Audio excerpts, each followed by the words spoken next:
Sambil menunggu waktu pergantian tahun, mereka terlihat asik mengobrol sambil menikmati jagung bakar. Mendadak, Ratna merasakan kepalanya pusing dan dia pun tidak sadarkan diri. Ratna kemudian dibawa masuk ke dalam tenda oleh Benny, dan rupanya itu hal yang sudah direncanakan oleh Budi dan teman-temannya. Ratna diberi minuman keras sejenis ciu hingga tak sadarkan diri. Ya Allah, aku tidak meminta hidup tanpa masalah, karena aku tahu itu tidak akan bisa. Aku hanya meminta hati yang sabar, hidup yang sehat, dan iman yang istiqomah, agar aku bisa kuat dan tabah dalam menjalani kehidupan. Open Diary.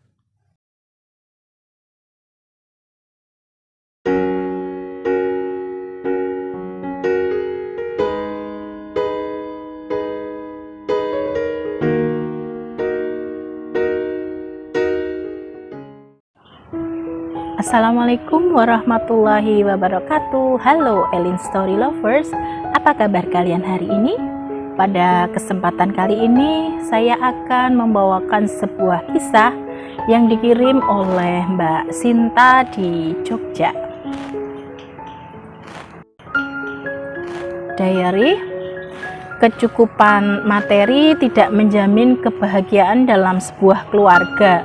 Namun sikap perhatian, mencintai, dan saling menyayangi antar anggota keluarga itulah yang bisa menciptakan keharmonisan, kebahagiaan, dan kehangatan dalam sebuah keluarga. Ratna, kawanku SMA, terlahir dari keluarga kaya. Orang tuanya memiliki usaha di bidang fashion. Ratna termasuk gadis yang cantik di sekolahku. Tak heran banyak cowok yang tebar pesona untuk mendapatkan cinta Ratna. Namun Ratna sendiri tidak memperdulikan hal itu. Dia hanya senang memiliki banyak teman, baik teman cewek maupun teman cowok. Sepintas Ratna terlihat seperti gadis sempurna. Anaknya pintar, cantik, dan berasal dari keluarga kaya. Namun siapa sangka kehidupan keluarganya justru dingin. Ratna adalah anak kedua dari 3 bersaudara yang kesemuanya adalah perempuan. Sejak kecil mereka diurus dan diasuh oleh pembantu rumah tangga. Orang tua Ratna tidak terlalu peduli dengan aktivitas ketiga anak-anaknya. Bagi mereka yang penting anak-anak sudah tercukupi kebutuhan materinya. Itu sudah cukup. Sehingga antar keluarga jarang sekali terjalin komunikasi. Kehidupan keluarga terasa hampa. Saat anggota keluarganya sudah kumpul di rumah pun mereka asik dengan HP-nya masing-masing.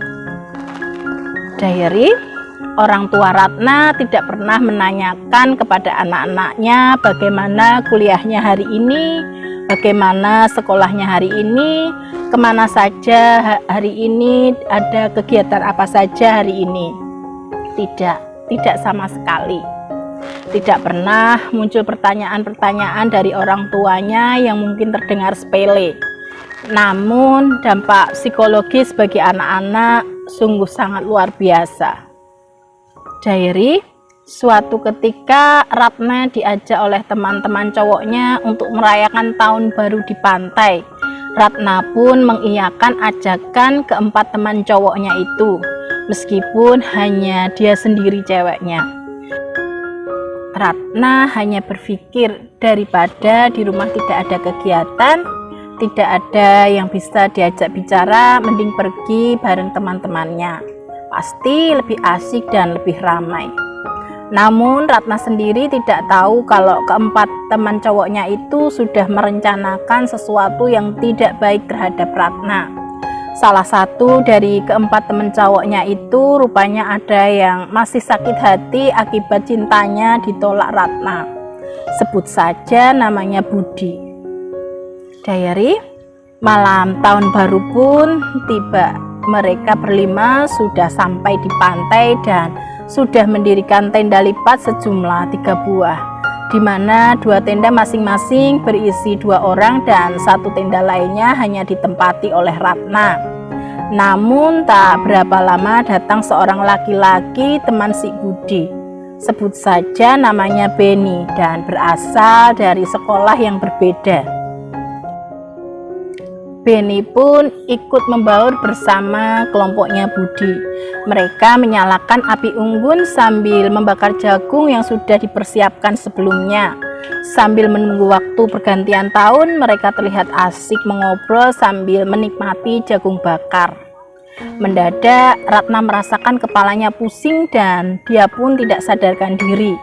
Ratna kemudian dibawa masuk ke dalam tenda oleh Beni. Dan rupanya itu hal yang sudah direncanakan oleh Budi dan teman-temannya.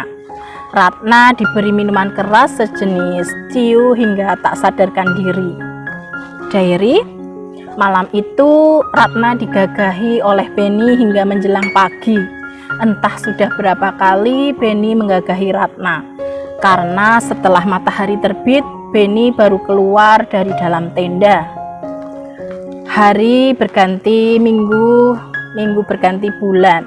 Tanpa disadari, sudah 4 bulan Ratna tidak mendapatkan tamu bulanannya. Tubuhnya pun mulai terlihat sedikit bongsor. Namun baik orang tua maupun kakak atau adik Ratna tidak ada yang curiga dengan perubahan tubuh Ratna. Bahkan hingga usia kehamilan Ratna memasuki 9 bulan pun, orang tua Ratna juga masih tidak tahu kalau anaknya hamil. Orang tua Ratna hanya mengira Ratna tambah gemuk karena banyak makan. Diary, Ratna ketahuan hamil justru saat akan melahirkan. Saat itu Ratna di rumah sendirian dan merasa perutnya sakit dan mulas. Akhirnya minta bantuan tetangga untuk mengantar ke rumah sakit. Dan di rumah sakit Ratna melahirkan seorang bayi mungil. Saat itulah orang tua Ratna baru mengetahui kalau anaknya sudah hamil dan melahirkan tanpa adanya seorang suami. Orang tua Ratna marah besar. Ratna pun diinterogasi siapa laki-laki yang sudah menghamilinya. Ratna sendiri juga tidak tahu. Namun dia hanya bercerita awal kejadiannya saat merayakan malam tahun baru di pantai bersama 4 orang cowok teman sekolahnya. Setelah ditelusuri dengan menanyakan pada Budi dan 3 orang kawannya, akhirnya ketahuan siapa yang sudah menghamili Ratna, yaitu Beni, teman Budi yang merupakan orang dari luar sekolah mereka. Diary, Beni pun dibawa ke rumah Ratna. Beni mengakui kalau dirinya yang sudah menghamili Ratna dan bersedia untuk bertanggung jawab. Namun Ratna sendiri tidak mau karena merasa tidak kenal dan tidak tahu siapa Beni. Dia hanya kenal saat malam tahun baru. Dan saat kejadian Beni merenggut kesuciannya, Ratna dalam kondisi tidak sadar akibat pengaruh minuman keras. Kini anak Ratna diasuh sendiri oleh Ratna dan keluarganya. Itulah kisah pahit yang dialami kawanku Ratna. Semoga ada hikmah yang bisa diambil dari kejadian tersebut.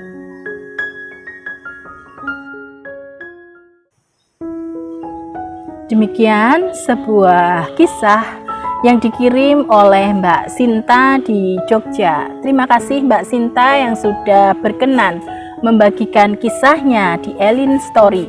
Nah, buat kalian yang mempunyai kisah yang serupa dengan kisahnya Mbak Sinta atau mempunyai pengalaman hidup yang tidak bisa kalian lupakan sepanjang hidup kalian, silahkan kalian kirim di elins.story@gmail.com. Terima kasih.